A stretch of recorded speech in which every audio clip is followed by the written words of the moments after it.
Today I effed up by catching my boss cheating on his wife. My boss, M, has been a co-owner of our franchise for about 5 years. His wife, E, is our office manager. They have 2 kids, one being barely a year old. It's just 3 other people in the office.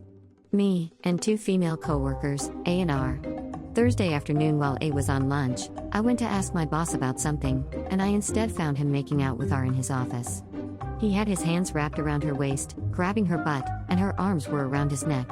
They immediately pulled back and tried to play it off.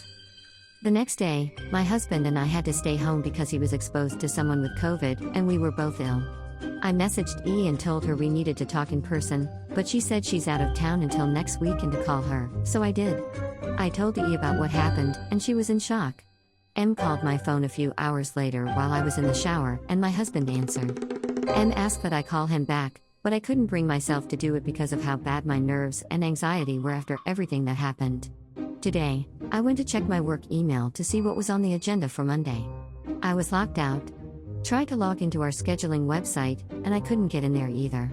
I messaged M, and he said I was no longer employed because of excessive absences even though termination would be the 3rd offense, and this was the 1st. I work in it at will, right to work state, so now I can't even do anything about it. Edit, I did already contact a lawyer, minutes after I found out I was terminated. They said there's basically nothing I can do. Edit 2, a lot of people are mad I made their marriage my business, but when an affair is happening 10 feet from my desk in an office I'm in 40 hours a week and I work with all 3 of the people involved?